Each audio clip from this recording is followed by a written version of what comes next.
Shalom, shalom, shalom, de partout où vous nous suivez.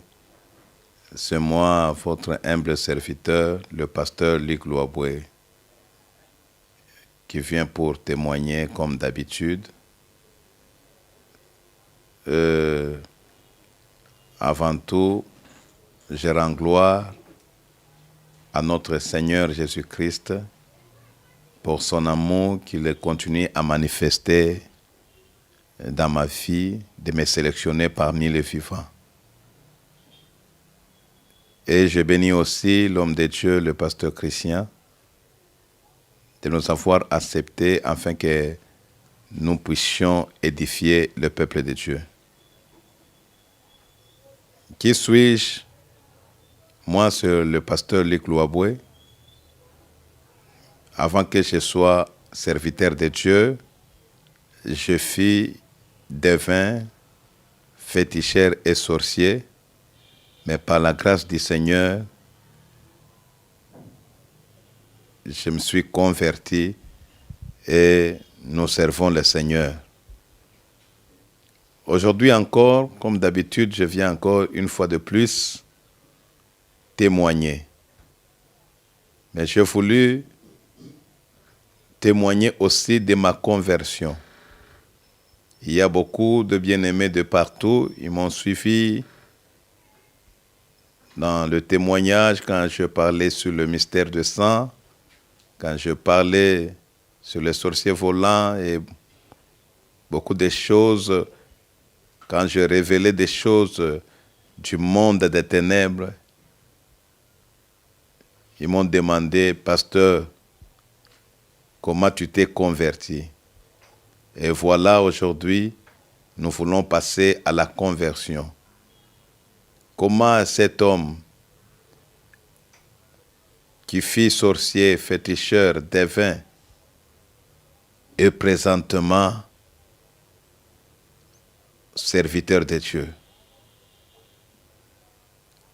Avant d'entrer dans le vif de mon témoignage, j'ai voulu, par la grâce du Seigneur, prendre ma Bible et lire Actes des Apôtres, chapitre 4, le 12e verset. Je lis la parole au nom de Jésus-Christ. Il n'y a de salut en aucun autre, car il n'y a sous le ciel aucun autre nom qui a été donné parmi les hommes par lesquels nous devions être sauvés. Et j'ouvre la parenthèse, le seul nom qui a le pouvoir, la capacité de sauver quelqu'un, c'est le nom de Jésus. La Bible dit, il n'y a aucun autre nom qui a été donné sous le ciel par lequel nous devions être sauvés. Il n'y a qu'un seul nom qui a délivré le pasteur Luc. Il n'y a qu'un seul nom qui nous a apporté le salut. C'est ce nom qui m'a fait passer du pouvoir des ténèbres au royaume de lumière. C'est Jésus-Christ. Mais ma conversion, c'était un grand miracle pour moi. Oui, bien-aimé, après être initié dans la magie et la sorcellerie, j'ai beaucoup servi le diable. Le vrai est certain, j'ai beaucoup ensorcelé. J'ai détruit beaucoup de vies. J'ai bloqué beaucoup de gens dans le domaine du finance. J'ai frappé d'autres personnes pour se retrouver dans la folie, dans la stérilité, plusieurs genres de maladies. Et moi que vous voyez, j'ai consommé la chair des hommes, je mangeais les humains, j'ai tué, je fais tout le mal en tant qu'un sorcier, en tant qu'un sataniste. Mais comment je rencontrais le Seigneur? Moi que vous voyez, peuple de Dieu, avec la dimension de la sorcellerie que j'avais, je n'avais pas même l'intention qu'un jour, je pourrais donner ma vie à Christ. Et surtout, j'étais endurci parce que j'avais aussi des clients, les soi-disant hommes de Dieu.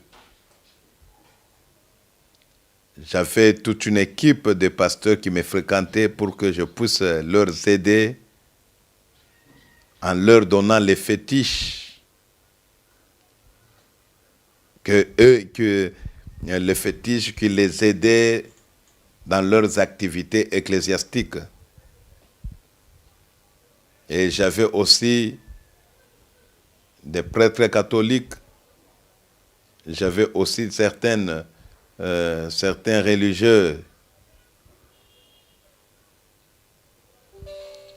qui me fréquentaient. À l'époque, je me rappelle bien, j'avais même un archevêque catholique qui me fréquentait et qui m'a aussi changé, me donné d'autres histoires et que moi je lui ai remis ce que j'avais. Alors le fait que j'avais beaucoup de clients dans tous les domaines, c'est-à-dire j'avais les clients, les directeurs des entreprises, des hommes politiques, des religieux, cela m'a donné plus de l'orgueil. Je suis arrivé à un certain niveau. Je n'avais pas besoin d'écouter même l'évangile.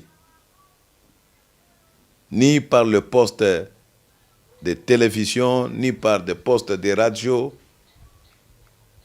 Et quand on prêchait, moi je me disais, ces hommes-là sont nos clients. S'il n'a pas pris le fétiche chez moi, il a pris chez un ami marabout. Je me rappelle, il y a fait qu'un jour, il y a un frère de la religion des témoins de Jéhovah, avec beaucoup de courage qu'il avait, il est venu pour me prêcher. Parce que ma parcelle, à l'œil nu, à la vue de tout le monde, était bien équipée des histoires de marabouts. J'avais des grandes statues, j'avais des cornes de bêtes, des peaux de bêtes, et il y avait des histoires à la vue de tout le monde. Si tu regardes seulement, la première intention, tu comprends que dans cette parcelle, il y a un féticheur qui habite. Au moins le frère témoin de Jéhovah qui avait le courage d'entrer pour venir me prêcher. Et quand il est entré dans ma parcelle, il m'a dit, non papa, si on peut parler de la parole du Seigneur, il ouvre sa Bible de la traduction Monde Nouveau. Et moi je lui dis, est-ce que tu ne remarques pas, tu ne remarques pas que moi je suis qu'un devin? Et lui me dira, non, la divination n'est rien. Non, on peut partager de la parole de Dieu. Je lui ai dit, attends-moi d'abord. Comme ça, j'entre dans la maison pour m'apprêter. Et je suis entré dans ma maison. Je sors avec une assiette là où il y avait 2 œufs, d'un oiseau, que j'avais fait déjà des cérémonies avec ces œufs, parce que ces œufs parlaient. Quand je fais des incantations, je dis, mes aïeux, si vous pouvez parler avec cet homme qui vient de me prêcher. Et il a pu écouter directement une voix qui sortait sur l'assiette et les yeux parlaient. Ils ont commencé à deviner sur lui. Et à la fin, le frère m'a demandé qu'est-ce qu'on pourrait faire pour que je puisse l'aider. Alors qu'au lieu qu'il puisse m'évangéliser, il a tombé dans mes pièges. Voilà, toutes ces choses-là m'ont endurci encore davantage. Mais laissez-moi vous dire, il y a un Dieu tout-puissant, il y a un Dieu grand. Comment ma conversion, comment je me suis converti au Seigneur, comment ça a pu commencer? Moi que vous voyez, je n'ai jamais été prêché par quelqu'un pour que je devienne un serviteur de Dieu. Mais je me suis croisé avec le Seigneur dans l'espace.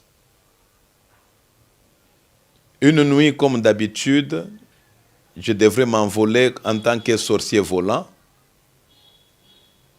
Et vous savez, dans ce monde-là, on ne s'habillait pas. Et si quelqu'un peut s'habiller, c'est-à-dire il y a une petite couche pour protéger, pour seulement cacher la partie intime. Je me suis bien apprêté et je commençais à s'envoler. Et quand je m'envolais, je quittais directement ma parcelle et dans l'espace, chose étonnante, je vis une personne qui était habillée en robe blanche. Il venait de ma direction, c'est-à-dire de ma parcelle. Toujours dans l'espace. Et quand je regardais la personne, son visage rayonnait avec une robe blanche. J'ai commencé à raisonner parce que dans ce monde-là, dans le monde de la sorcellerie, personne ne s'habille. Alors je me suis dit, bon, que je dois passer à ses côtés pour que je puisse aller au rendez-vous comme d'habitude. Parce que dans le monde de la sorcellerie, on ne s'absentait pas et on ne devrait pas se présenter encore en retard parce que vous risquerez d'être vraiment puni. Mais quand je faisais tout pour dépasser la personne, je vois la personne qui me regarde en me fixant avec les yeux, mais chose étonnante, son visage rayonnait, brillait. Je n'avais pas même la possibilité de détecter sa race. Et la personne m'a dit, Loaboué, si tu es entré dans ces choses, ce n'est pas pour y rester. Mais tu dois laisser ça et venir me servir. Alors rentre. Bien-aimé dans le Seigneur, laissez-moi dire à quelqu'un, il y a celui qui trouble les troubleurs. Il y a celui qui a la dernière force. C'est la personne que moi j'appelle Force One, Number One. C'est le Seigneur Jésus-Christ. Quand il m'a dit seulement rentre, bien-aimé, je me suis senti vraiment que j'étais dépouillé. Je n'avais plus encore la force de continuer de m'envoler pour aller. Je me suis retrouvé sur le lit. Or, comme d'habitude, on ne devrait pas s'absenter dans ce monde-là. Je fais le tout pour que je puisse encore me concentrer de nouveau, pour que je puisse m'envoler. Bien-aimé, cette nuit-là, j'ai fait toutes mes concentrations. J'ai fait toutes les évocations et toutes cérémonies possibles pour que je puisse m'envoler. Mais je me suis retrouvé, ces jours-là, j'étais absent dans le monde des sorciers volants. Et ça m'a vraiment embrouillé parce que j'ai beaucoup travaillé toute la nuit pour que je puisse m'en aller. mais je n'avais pas maintenant la capacité de s'envoler. Et le matin, quand je me suis réveillé, j'étais vraiment très stressé. Parce que en moi, je me disais, je ratais de manger la chair des humains, la chair des hommes comme d'habitude. Et je savais aussi, comme on ne s'absentait pas, donc c'est un problème que j'aurais un problème dans ce monde-là. On va me tabasser, on va me punir. Certainement, peuple de Dieu, vous me suivez de partout. Il y a un Dieu. Les jours suivants, la nuit, je me suis concentré comme d'habitude pour m'envoler. J'ai fait mes incantations. Oui, j'avais cette nuit-là de l'énergie. Et je me suis envolé, je suis parti. On m'a récupéré, on m'a puni. On a fait tout ce qu'on devrait faire de l'autre côté. Il n'y avait pas moyen que je puisse même m'expliquer. Mais à moi-même, je retenais qu'il y a quelqu'un qui m'a empêché d'aller se présenter la nuit passée. Bien-aimé, avec beaucoup de respect que je vous dois, je me suis retrouvé que cette histoire est devenue comme une habitude. Après 3 ou 4 jours, je devrais me concentrer encore, aller comme d'habitude. Je sortais de ma parcelle, je m'envolais déjà, j'étais déjà dans l'espace. Un Superman. Alors je vois encore l'apparition de la personne qui m'avait empêché d'aller.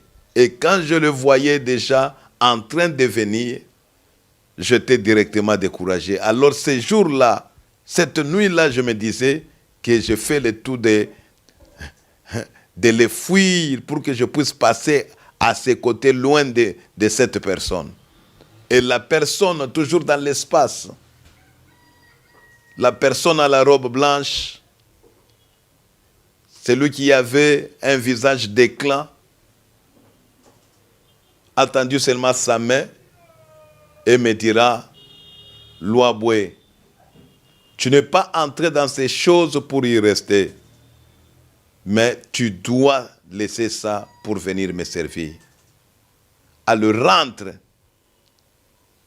Quand il a prononcé seulement cette phrase, bien-aimé, j'ai manqué de l'énergie mystique, de l'énergie de la sorcellerie qui m'aidait à s'envoler. Je me suis retrouvé, j'étais encore au lit. Bien-aimé, cette histoire m'a beaucoup dérangé parce que cet événement a commencé à se répéter dans ma vie. Dans ce mois, je me croisais avec cette personne étrange, même 3 ou 4 fois. Et cela a duré presque 1 année. Et comme je me retrouvais maintenant, j'ai commencé à m'absenter dans le monde de la magie, de la sorcellerie. Et comme on me punissait, j'ai cherché maintenant le moyen comment éviter cette personne étrange qui m'empêche toujours d'aller se présenter dans notre réunion, d'aller consommer la chair des hommes et d'aller boire le sang des humains. Alors, je me suis décidé de fuir la personne en se déplaçant, c'est-à-dire faisant le voyage physique. Comme j'habitais dans la ville de Likasi, la province du Katanga, dans la République démocratique du Congo, je devrais quitter de la ville à une autre ville qui était la ville de Lubumbashi. J'ai quitté Likasi vers Lubumbashi et je suis arrivé là. Je me suis installé en tant que féticheur, un marabout. J'ai commencé à recevoir mes clients qui venaient chercher les fétiches d'un peu partout. Et la nuit, comme d'habitude, je devrais toujours aller répondre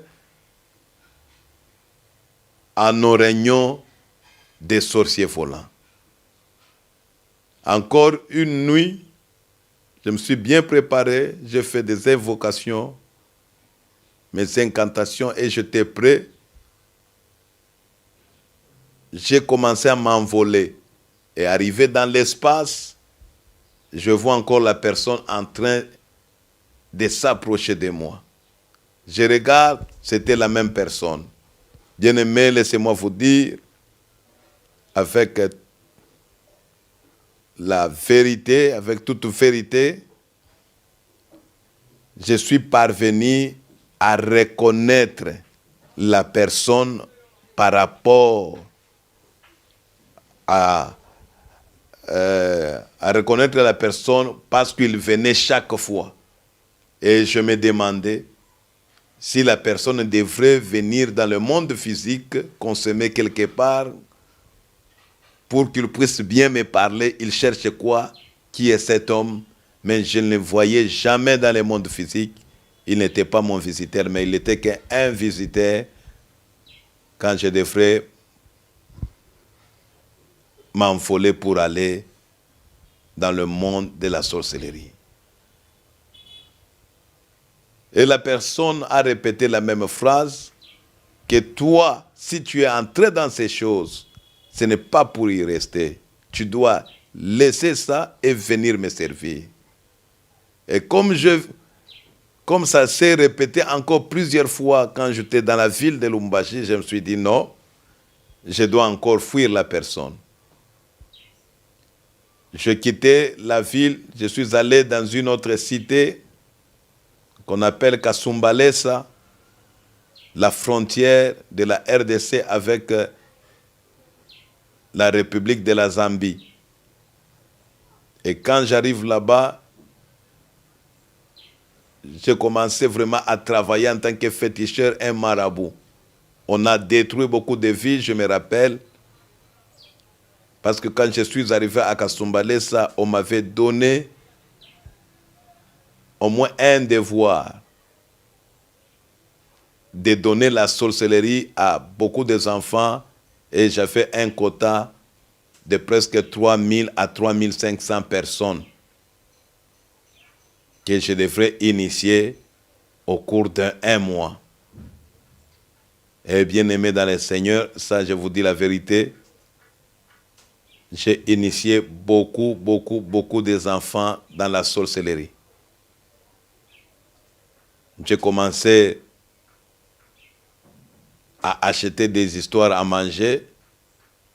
Si je me croise seulement avec un enfant qui n'est pas bien éduqué, qui peut manger mes choses, je peux lui donner le beignet. Et souvent, on donnait cette période-là le beignet, les arachides, les bananes. Et quand l'enfant prend seulement cette histoire et il met sous son... il commence à mâcher ça, il va sentir que le goût, ça ne sera pas la chose qu'il est en train de voir, mais ça sera un goût de la viande. Parce qu'en réalité, on prenait de la viande, la chair des hommes dans le monde de la sorcellerie, d'une façon de la métaphysique, d'une façon mystique. On les change en l'image des beignets, en l'image de la banane, en l'image des arachides. Et j'ai initié beaucoup de gens comme ça dans la sorcellerie. Et j'avais réellement atteindre le quota qu'on m'avait donné dans un mois de donner la sorcellerie au moins à 3500 personnes qui ont de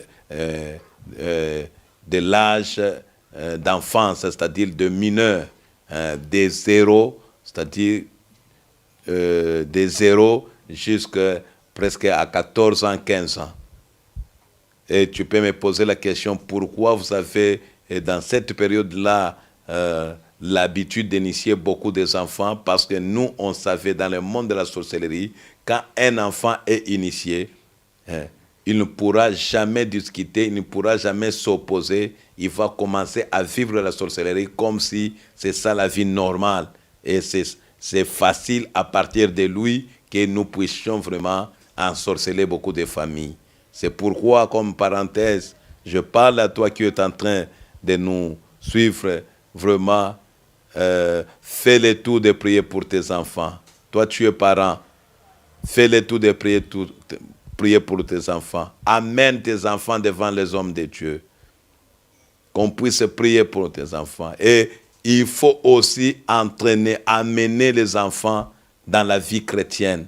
Parce que laissez-moi vous dire, en réalité, en dehors de Jésus-Christ, vous êtes, les familles sont dans l'insécurité. Et je suis arrivé à Kasumbalesa, je fais beaucoup de mal. J'ai ensorcelé, j'ai tué, j'ai jeté des malédictions sur la vie de plusieurs personnes. J'ai détruit les gens dans n'importe quel domaine. Mais une nuit encore, comme d'habitude, je devrais m'envoler. Et quand je sortais, qu'on ne te trompe pas qu'un sorcier s'envole avec son âme. Mais un sorcier volant, il y a la différence entre le voyage de l'âme et les sorciers volants. Un sorcier volant, c'est une personne mystique. Il voyage, il s'envole avec le corps, l'esprit et l'âme. C'est pourquoi quand vous trouvez un sorcier qui est tombé quelque part, vous n'allez pas trouver que son âme, vous allez trouver la personne tout entière. Et c'était comme ça. J'étais concentré. Je fais des incantations et je partais. Et quand je m'envolais, j'arrive dans l'espace. Je vois mon visiteur de chaque nuit qui s'approchait de moi et me dira la même phrase. Louaboué, si toi tu es entré dans ces choses, ce n'est pas pour que tu restes là. Tu dois laisser ça et venir me servir. Allez, rentre. Et quand il disait seulement rentre, bien-aimé, je perdais de l'énergie spirituelle dans le monde de la sorcellerie. Il n'y avait pas moyen de continuer. Il m'a empêché et je me suis retrouvé au lit. Et la nuit, même si je me concentrais, il n'y avait pas moyen que je sorte encore. Et je me suis dit à moi-même, non, cette personne m'a beaucoup dérangé. Et comme il m'a beaucoup dérangé, je ferai le tout maintenant de chercher une autre force. C'est comme si je perdis l'énergie de la sorcellerie. Je suis rentré dans ma ville natale, je me suis apprêté pour aller dans un village, pour aller chercher encore des fétiches, pour aller consulter encore des marabouts très puissants plus que moi, pour qu'ils puissent m'aider, afin que je ne puisse pas commencer à se croiser avec mon visiteur étrange qui m'empêchait d'aller manger la chair des hommes et boire le sang des humains. Oui, peuple de Dieu, laissez-moi dire à quelqu'un, il y a celui qui trouble les troublés. Toi qui troubles les gens, toi qui fais le mal à d'autres personnes sur le plan spirituel, tu te vois fort, tu te crois puissant, mais laissez-moi te dire, il y a celui qui trouble les troubleurs. C'est Jésus de Nazareth. Bien-aimé, je voyageais, je suis allé au-delà de 260 kilomètres, et c'était dans mon village natal. Je suis parti voir mon oncle. Je dis à mon oncle maternel, oncle, si tu pourras m'aider de m'amener, j'ai un grand marabout, j'ai quelque chose à lui parler. Et l'oncle m'a mené chez un grand marabout c'est lui qui avait la capacité d'introniser des chefs coutumiers. On s'est vu avec ce papa, on s'est parlé, on s'est partagé. Je lui ai dit, il y a quelqu'un qui m'empêche réellement de me présenter dans le monde de la sorcellerie parce qu'il m'apparaît souvent et il me dit de rentrer. Et il n'y a pas moyen que je puisse évoluer. Alors, j'aimerais que vous m'aidiez pour cette situation. Et la personne m'a dit, vous allez revenir la nuit. Peuple de Dieu, vous savez, la nuit, au village, la nuit commence très tôt. Déjà à 18h, il faisait sombre, je me suis apprêté, je suis parti voir le papa. Il m'a dit non, avec cette cérémonie, on doit aller au bord d'une rivière. On arrive au bord d'une rivière, j'ai vu le monsieur a pris les kaolins blancs, une poudre blanche, il l'a jeté dans l'eau. Il a commencé à faire des invocations. Je le voyais murmurer. Et tout à coup, il y avait un grand vent. Lui murmurait, il y avait un grand vent. Et quand le vent menaçait, j'étais sorcier, j'étais féticheur.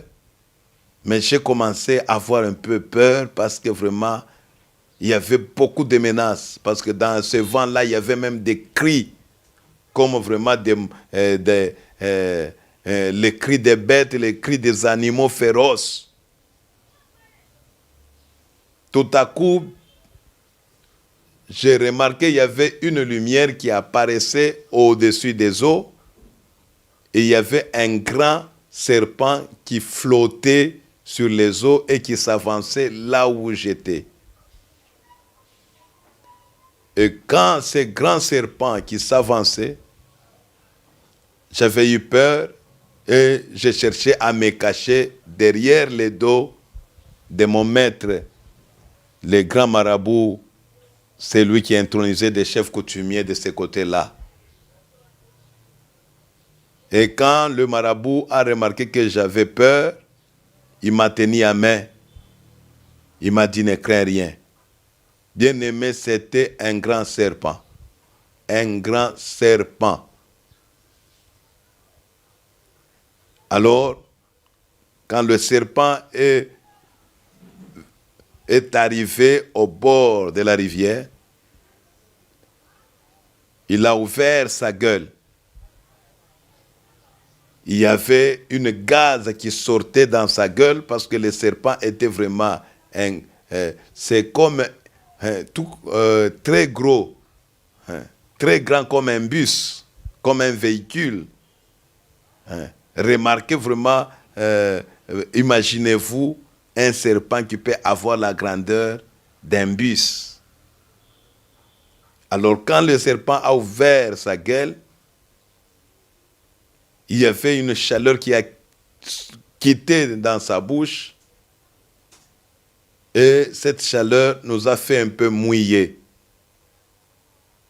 Et le serpent a commencé à installer, a fait sortir sa langue, a installé un peu sa langue qui était très rouge comme une natte. Et le papa marabout, mon maître à l'époque, il me tient à main, il me dit, montons sur cette langue. Bien-aimé, j'ai trembloté. Ces jours-là, quel que soit j'étais sorcier, je pourrais faire même des bêtises. Je sentais directement le ventre me menacer. C'est comme si je devrais faire caca. C'est comme si je devrais pisser. Mais c'était que la peur. Et quand le papa dit, on monte ici, j'ai fermé mes yeux et nous avons piétiné. Je piétinais aussi sur la langue du grand serpent. Et nous avons glissé. Nous avons glissé comme si on devrait tomber, comme si quelqu'un a piétiné sur sur les triques de bananes. Alors, quand nous avions glissé, moi j'ai fermé les yeux, on a directement entré, c'est-à-dire le grand serpent nous a avalés. Et quand nous étions avalés, moi j'ai fermé les yeux, je vois le papa qui me touche la main, il me dit non, mais pourquoi tu fermes les yeux? Ouvre les yeux, on doit partir. Et quand j'ai ouvert mes yeux, bien aimé, j'ai vu des choses terribles. Je vis, on était dans un grand espace. Et dans cet espace-là, c'était un grand champ. Il n'y avait que les arbres fruitiers. Il n'y avait que des arbres qui avaient des fruits. Et il y avait aussi des petits bestiaux, donc des oiseaux. Et le papa me dira, soyez le bienvenu dans les jardins d'Éden. Et je me suis étonné. Je demande au papa, c'est ici les jardins d'Éden? Il me dit, sois le bienvenu dans les jardins d'Éden. Et je te donne de l'ordre, tu dois commencer à manger le fruit. Tu dois commencer à manger un fruit à chaque arbre jusqu'à ce que nous allions quitter dans ces jardins. Bien aimé, c'était un grand espace. Et on avançait avec lui. Mais la chose grave, la personne était âgée, très âgée. Il était un vieux papa. Mais quand on est entré dans cet espace, je vis la personne était devenue encore trop jeune. Et il me tenait à main. On a commencé à partir, à circuler, à faire des navettes, toujours dans ces grands champs. J'ai mangé des bananes, j'ai mangé des oranges, j'ai mangé beaucoup de fruits. J'ai consommé à chaque arbre un fruit. À un certain moment, je me suis fatigué. Il me dit non, directement, c'est le matin, nous devons quitter. On a commencé à rentrer. Et quand nous entrons, il m'a tenu par la main. On arrive quelque part, je vois comme une natte, il me dit, tiens-moi à main. Je le tenais à main. On devrait réellement mettre nos pieds sur cette natte en rouge. Et c'était la langue du grand serpent qui nous a vomi à côté de la rivière. Non, bien aimé, c'était terrible. Et quand nous avions quitté dans la bouche du grand serpent, quand on a quitté cette langue, sa gueule là, et les serpents tournaient sur les eaux, et moi aussi, et nous aussi on devrait partir, mais j'ai jeté les yeux derrière pour voir le grand serpent. Non, c'était stupéfait. Et quand on partait, c'est alors que le papa m'a révélé, il m'a dit, comme tu es parvenu à entrer dans la gueule et dans le ventre du grand serpent, quand tu es parvenu à entrer dans ces grands serpents qui étaient les dragons, sache que tu as obtenu une autre force, une autre puissance mystique. La personne qui te dérange ne viendra pas encore te déranger. Et tu seras aussi au-dessus de tous les sorciers de ton équipe et de tous les sorciers de ton coin. Et bien-aimé, laissez-moi dire à quelqu'un, tu peux faire tout dans ce monde. Tu peux monter, tu peux ensorceler, tu peux tuer. Tu peux faire tout. Mais laissez-moi te dire, notre Seigneur, c'est comme un aéroport. Même si quand tu montes, tu descendras toujours.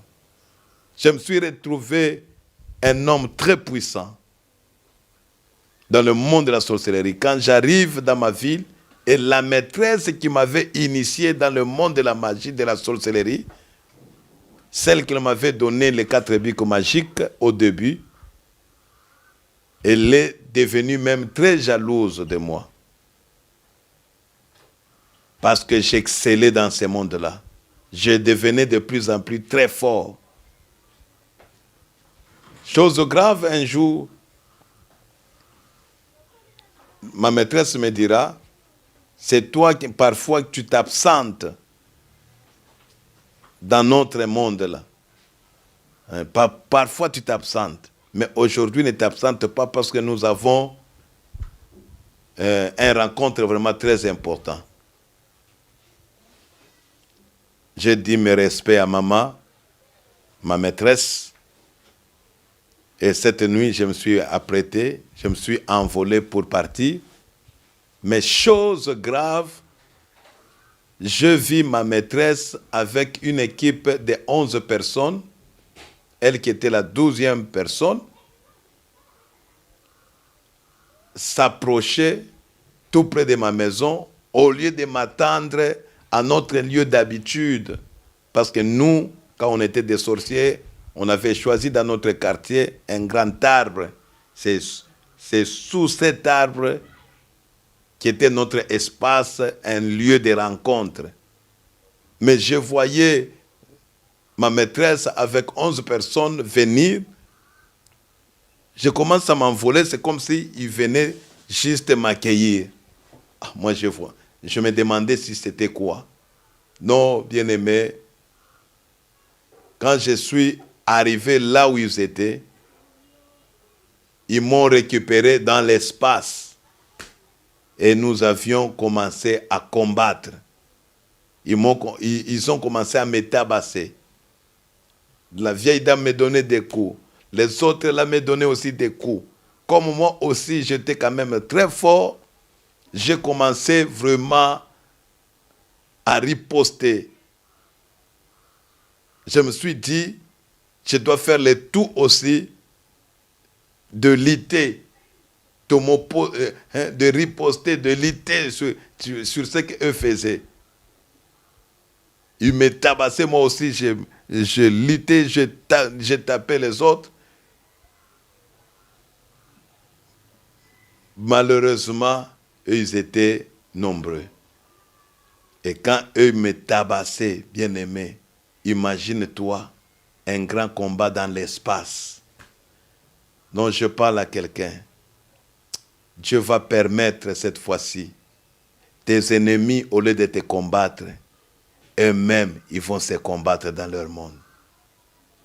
Donc je déclare retour à l'expéditeur. Ceux qui cherchent à te faire du mal, il y aura une grande confusion dans ce monde-là. Que eux-mêmes se battent, que eux-mêmes se tuent, que eux-mêmes s'ensorcellent. Et si tu dis Amen par ta foi, que cela soit fait ainsi. Bien-aimé, c'était un grand combat.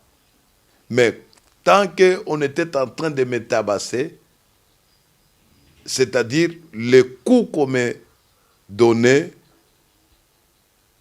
me faisait, je me sentais maintenant, je me sentais que la force spirituelle, mon énergie de la sorcellerie sortait de moi et je me suis senti de plus en plus faible. Aussi longtemps que je recevais des coups, aussi longtemps que je m'affaiblissais. Et à la fin, je me suis dit à moi-même qu'aujourd'hui, je serai mort. Or, d'habitude, dans le monde de la sorcellerie, du côté des sorciers volants, si on te tabasse à mort de l'autre côté, donc tu ne dois pas encore vivre dans ce monde physique. Je me suis retrouvé vraiment dépouillé. Et c'était fini pour moi. Et quand la maîtresse m'a donné la dernière coup, son dernier coup, directement, j'étais renversé. De l'espace, je devrais tomber par terre. Et quand j'étais dans la position de tomber par terre, j'ai senti à moi, bien-aimé, avec beaucoup de respect que je vous dois, en toute vérité, j'étais que sorcier. Mais j'ai senti à moi un nom qui montait dans mon cœur et que je devrais prononcer ces noms-là. J'ai crié à haute voix, Jésus-Christ! Bien-aimé, je vis des choses terribles cette nuit-là. Et quand je criais, je vis des éclats, les éclats des tonnerres. Et il y avait même des cris de tonnerre. Et ces tonnerres et ces éclats, ces tonnerres ont fait disperser tous les sorciers qui me combattaient. Et il y avait un rayon de tonnerre, il y avait un rayon, un éclat qui a passé par moi de là où j'étais et m'a déplacé de l'espace jusque chez moi. Et quand je me suis retrouvé sur le lit, j'ai crié, madame était à côté. Qu'est-ce qu'elle m'a dit? Ah papa, toi aussi tu cites le nom de Jésus. Bien-aimé, j'avais honte parce que madame savait que je m'opposais à des chrétiens, je m'opposais à l'église. Je n'acceptais pas que Jésus-Christ était Seigneur. Mais quand ces choses-là, quand cet événement s'est passé, quand j'ai crié Jésus, alors le corps physique, là où j'étais sur le lit, madame a écouté que j'ai prononcé Jésus-Christ. Non, laissez-moi dire à quelqu'un, il y a un nom qui est au-dessus de tout nom.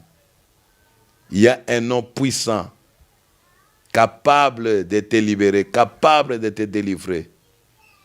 Bien-aimé dans le Seigneur, si moi qui fus sorcier dans cette époque-là, sans même la foi en Dieu, j'ai osé de citer ces noms, mais je me suis retrouvé sauvé et qu'à travers ces noms, il y avait des tonnerres dans ce monde-là et les sorciers étaient dispersés. Combien de fois, à plus forte raison, toi qui as donné ta vie à Christ, toi qui as la foi en Jésus-Christ. Non, laissez-moi vous informer. Quand tu prononces le nom de Jésus-Christ avec foi, il y a des choses qui se passent dans l'autre côté, dans l'autre monde de la magie et de la sorcellerie.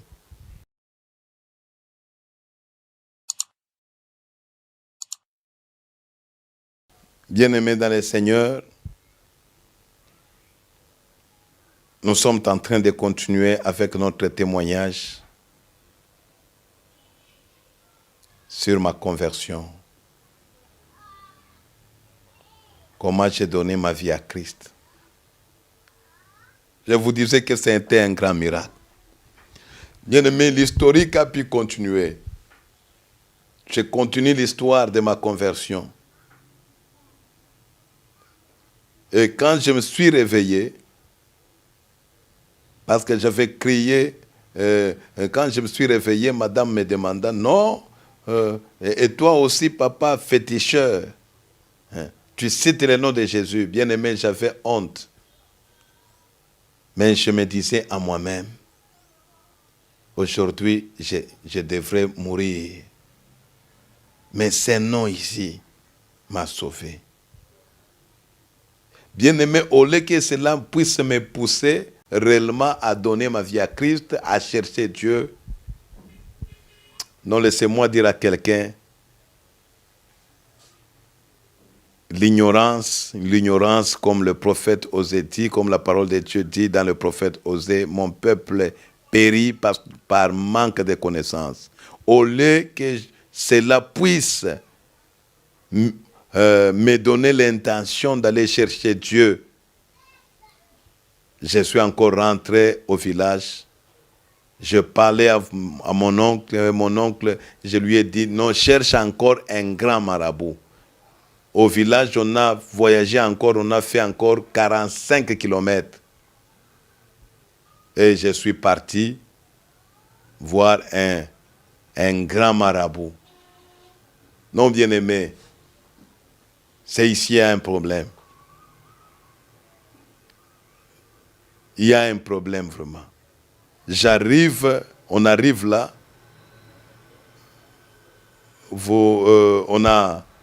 on a frappé à la porte, on voit un petit garçon qui quitte la maison. Mon oncle a demandé, est-ce que ton grand-père est là? Le garçon a dit non, il était ici, bon, il est sorti un peu dehors, laissez-moi aller le voir un peu derrière.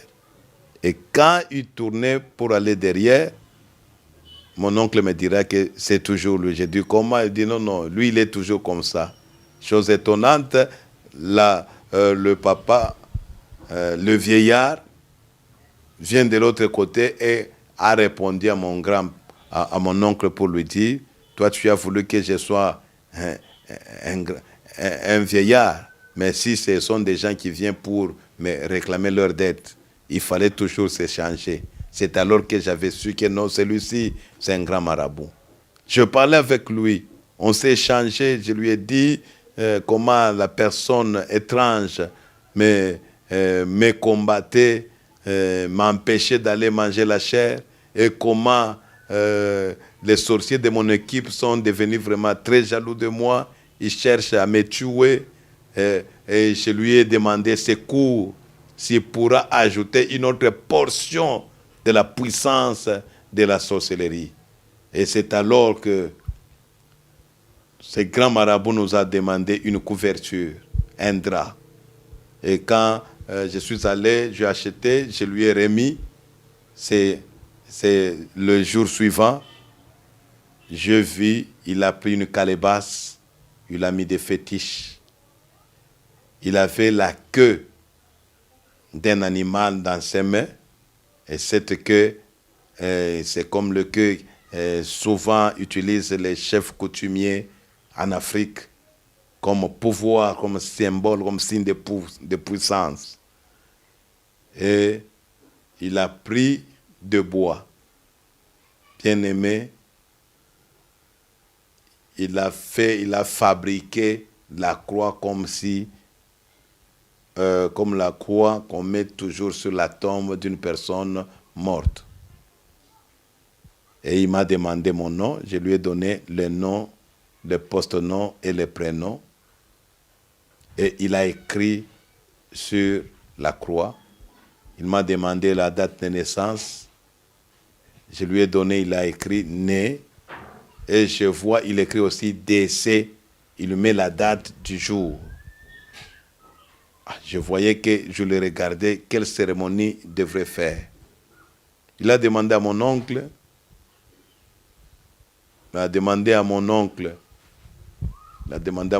qu'on puisse maintenant aller en brousse. On est parti en brousse, tout juste à côté d'un cimetière. Et c'est là, en brousse, qu'on a, je vis, il a installé ces histoires à côté. Mais il a pris des instruments pour creuser une tombe. Il a dit à mon oncle, toi et moi, on doit creuser, mais lui, en tant que qui doit passer dans cette cérémonie, ne peut pas toucher à ces choses. Et directement, on a commencé à creuser, s'il vous plaît, avec beaucoup de vérité, de respect que je vous dois, on a creusé toute une tombe. Je commençais à trembloter, le grand marabout est entré dans la tombe. Il me demanda aussi d'entrer dans la tombe, je suis entré, j'étais debout, et le grand marabout a pris les draps que je lui avais donnés, il m'a couvert tout en étant debout. Tout à coup, il a quitté la tombe, il a pris sa queue, il a fait pénétrer dans la calebasse là où il y avait les fétiches, il a aspergé sur moi. Et quand il a aspergé, quand seulement l'eau m'a touché, bien aimé, je me suis oublié que j'étais où. Je me suis oublié. Et c'est l'oncle qui me raconta encore l'histoire que le marabout devrait entrer encore dans la tombe pour bien m'installer comme un mort. Et on m'a installé dans la tombe, le marabout a quitté, on a pris de la terre, on a mis sur moi, on m'a enterré.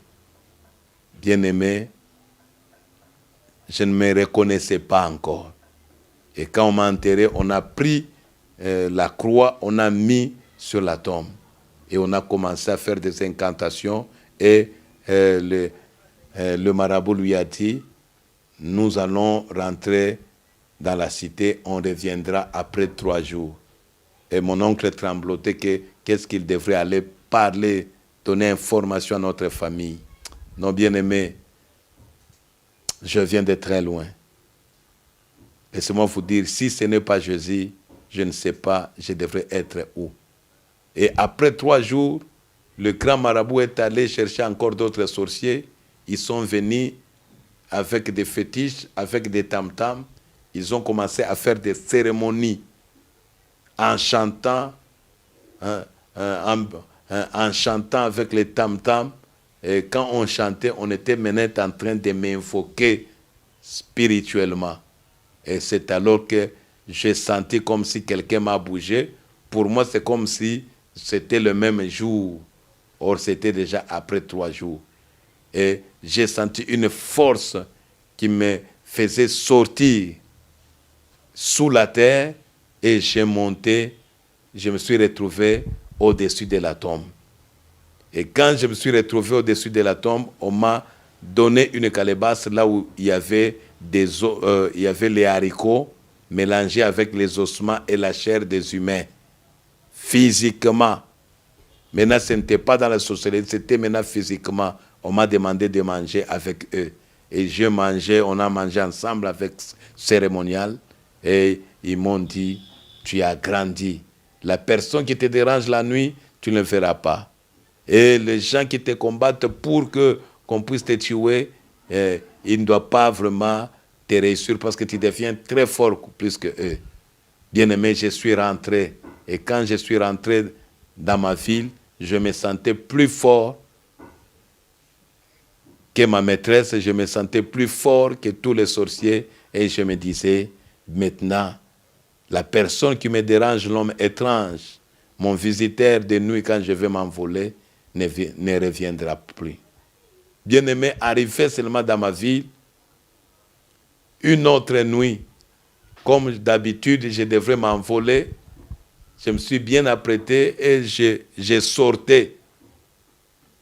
Je vis maintenant la même personne, mon visiteur étrange, qui avait la robe blanche, avec un visage rayonnant.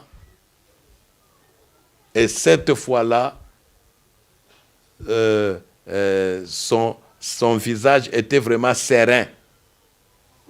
Il me regarde, me fixe les yeux et il m'a dit ceci. Louaboué, toi je t'ai beaucoup cherché et tu ne fais pas laisser la sorcellerie. Je te dis aujourd'hui, si tu veux rester en vie, tu dois laisser la sorcellerie et venir me servir. Et si tu n'abandonnes pas ça, tu mourras.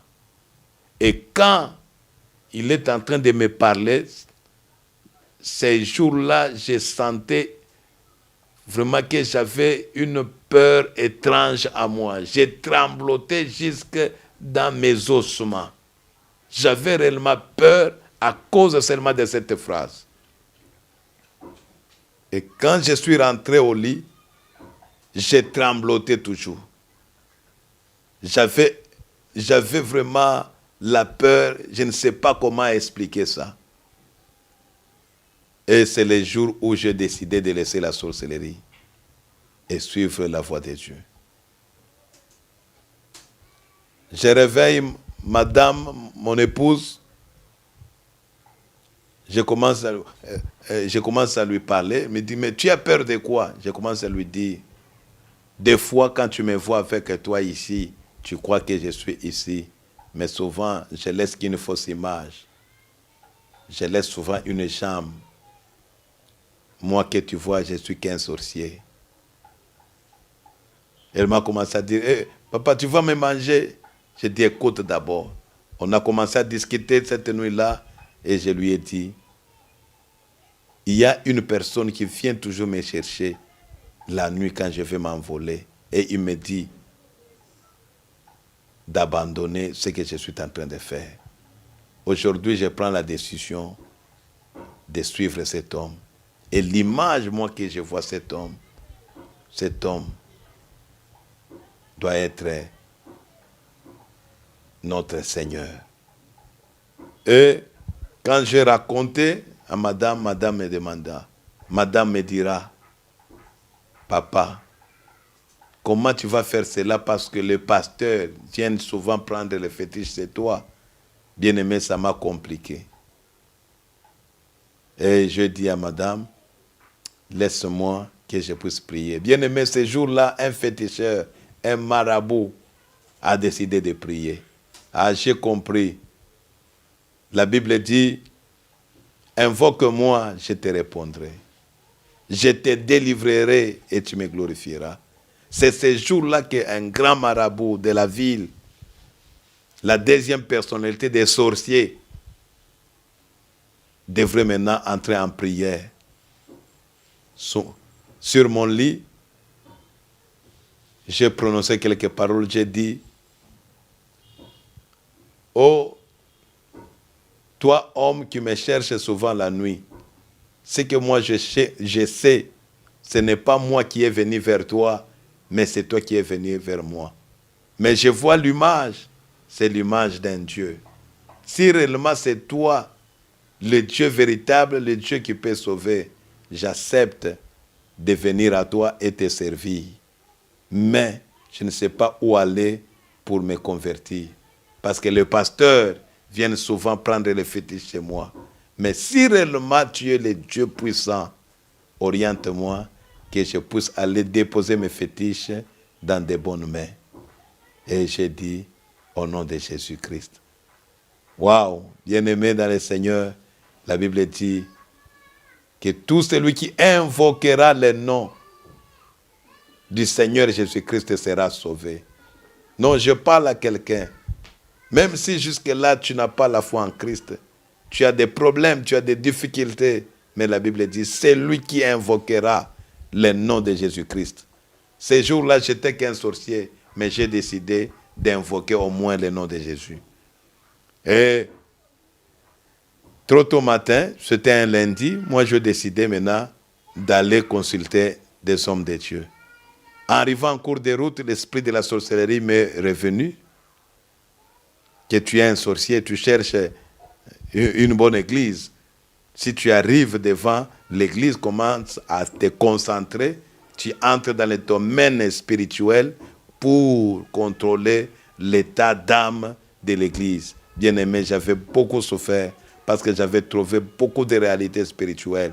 Non, sans blague, laissez-moi vous dire, tout celui qui s'appelle serviteur de Dieu ne l'est pas toujours. Nous vivons un mauvais temps. Tel qu'un jour, le pasteur Christian parlait qu'il y a aussi des faux ex-sataniques. Mais moi aussi, laissez-moi dire, il y a aussi des millions de faux serviteurs de Dieu. Parce que réellement, moi-même, avant même de me convertir, je l'ai expérimenté. Je me tenais devant des églises, je fais des incantations, je m'envole spirituellement pour aller vérifier. Et on a trouvé des pasteurs impudiques, on a trouvé des pasteurs ivrognes, on a trouvé des escrocs. Bien-aimé, ce n'est pas le fait de prendre la Bible, d'ouvrir ou de prêcher la parole de Dieu d'une façon théologique que cela confirme que vous êtes serviteur de Dieu. Mais être un serviteur de Dieu, ça dépend de l'appel et de marcher aussi dans la crainte de Dieu. Bien-aimés, laissez-moi vous dire, enfants de Dieu, on doit vous dire que la vérité, il y a des gens qui prêchent la parole de Dieu comme un cours scientifique. Mais laissez-moi vous dire, notre Dieu, on ne l'étudie pas, mais il se révèle. C'est un Dieu qui se révèle. On ne doit pas prendre la connaissance divine comme vraiment une connaissance mondaine. C'est pourquoi vous allez remarquer qu'il y a beaucoup de contradictions. Et surtout, il y a même de ces gens-là qui nous appellent et nous demandent des questions. Non, moi j'ai pris dans telle église, moi j'ai pris dans telle église. Oh, ici, on parle, il ne faut pas donner la dîme. Ici, il ne faut pas donner les offrandes. Oh, ici, laissez-moi vous dire, moi que je vous parle, je n'ai pas venu à Christ parce que quelqu'un m'a ramené à Christ. Mais je me suis croisé avec lui dans l'espace. Et ce que nous vous disons, tout celui qui s'appelle serviteur de Dieu ne l'est pas. Amen. Demandez à Dieu l'esprit de discernement. Que le Saint-Esprit vous éclaire pour savoir où vous devrez aller. Parce que ces jours-là, je me suis concentré. J'ai trouvé beaucoup de failles. Mais gloire soit rendue à Dieu. À un certain moment, quand j'étais vraiment fatigué, je me disais, je dois aller où? Je suis arrivé quelque part. C'était une salle, je ne savais pas que c'était l'église, comme salle de réunion. J'ai écouté maintenant à mon oreille une voix étrange qui me dit, entre ici. Et quand je regarde à côté comme j'étais un occultiste, un sorcier, on avait de respect à des voix, à des choses spirituelles. Je dis, je dois entrer. Mais il fallait que je puisse d'abord vérifier les regards des gens parce que j'étais connu publiquement dans ma ville que j'étais qu'un grand féticheur. C'est alors que j'ai demandé à un frère qui quittait l'église pour me donner l'information. Il m'a dit, oui, c'est ici l'église, venez, on peut parler avec vous. J'ai dit, non, cherchez pour moi un pasteur. Il me dira, non, papa, nous sommes des intercesseurs, vous pouvez parler. J'ai fait sortir ma carte en tant que devin féticheur. Je lui ai donné, j'ai vu le frère a fait maintenant peur. Il est allé chercher les hommes de Dieu. Non, laissez-moi vous dire, être un homme de Dieu, ce n'est pas un problème d'âge. Être un homme de Dieu, ce n'est pas un problème d'argent. Être un homme de Dieu, ce n'est pas un problème de richesse. Mais être un homme de Dieu, c'est être appelé par Dieu et savoir faire sa volonté. Et c'est alors que je me suis croisé avec l'homme de Dieu, mon père spirituel, pasteur Amos Kastongo, que je cite ensuite en passant, et que je les salue. Et quand je parlais avec lui, il m'a dit de s'agenouiller et de prier. Écoutez la prière. J'aimerais te dire ceci. Quand les hommes de Dieu prient sur toi, il faut avoir la foi. Ce n'est pas le fait de faire beaucoup de bruit ni de gymnastique qui signifie que Dieu a exaucé. Mais c'est un problème d'harmonie entre l'homme de Dieu et son Dieu qui l'a appelé. Il a fait une prière d'une petite phrase. Il a dit, Seigneur, c'est toi qui as mené cet homme ici. Ce que tu as commencé, accepte de l'achever.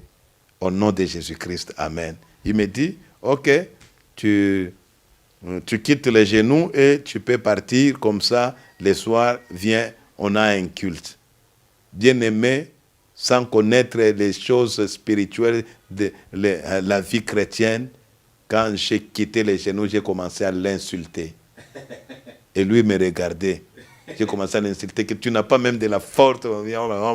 Hein, une petite prière là, moi je te dis que mon cas est vraiment très urgent. Laissez-moi te dire, des fois tu as des cas urgents. Tu cherches que des pasteurs puissent faire des prières cérémoniales comme si ce sont des féticheurs. Mais laissez-moi te dire, même un mot d'un homme de Dieu peut changer l'histoire de ta vie. Et si tu dis Amen, reçois ce que tu cherches au nom de Jésus-Christ. Je suis parti.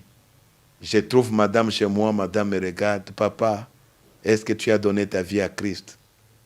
J'ai dit non, les pasteurs sont des faux. Maintenant, papa, tu vas me manger, tu vas me tuer. Ah, j'étais un peu en colérique. Ah, laisse-moi. Arrivé les après-midi, il y avait une église qui était en face de ma maison. J'avais beaucoup ensorcelé cette église.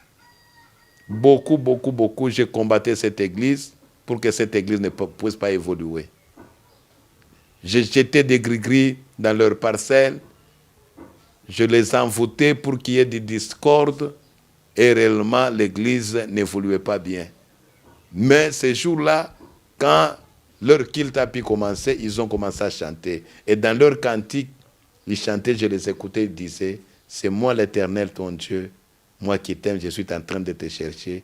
Et si tu ne fais pas m'accepter, tu vas t'égarer éternellement.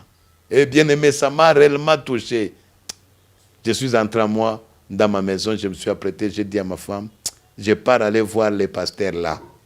Et quand je suis parti à l'église, je les ai trouvés en plein culte. J'étais obligé d'entrer dans le culte. Et quand on m'a installé, et j'ai suivi maintenant le message. Et le message que j'avais suivi, le premier message qui a touché mon cœur, si je ne me trompe pas, c'était dans les livres, aux Hébreux, l'épître aux Hébreux. Là, on parle de renoncer aux œuvres mortes. Alors, quand le pasteur prêchait sur les renoncements aux œuvres mortes, en tout cas, le message m'avait beaucoup touché.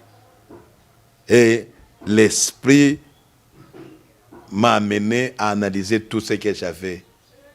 J'avais des gris-gris à ma hanche. J'avais des bracelets dans ma main, dans mon bras gauche, dans mon bras droit. J'avais des tatouages. Et j'avais compris que réellement, sur tous les fétiches, pour que le fétiche soit fétiche, il fallait mettre seulement un ossement d'un mort. Et c'est ce qu'on s'est possédé. Mais quand l'homme de Dieu parlait, que renoncer aux œuvres mortes, moi je voyais seulement ces choses-là. Et c'est les jours-là, c'est cette soirée, une soirée spéciale, une soirée où Dieu a gagné mon cœur, une soirée où Dieu a décidé réellement de m'agréer.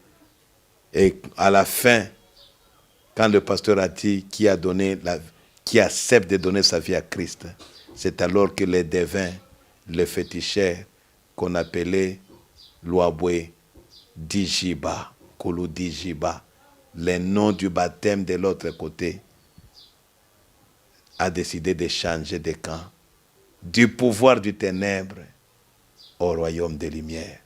C'est alors que j'ai levé ma main et je pleurnichais, les larmes coulaient, je m'avançais jusqu'à l'autel. Je me suis agenouillé et c'est alors que j'ai fait ma première prière pour confesser Jésus-Christ comme Seigneur et Sauveur. Non, bien-aimés, à la fois prochaine, tu vas écouter comment on est allé prendre mes histoires. Mes histoires, mes trucs de la magie, de la sorcellerie.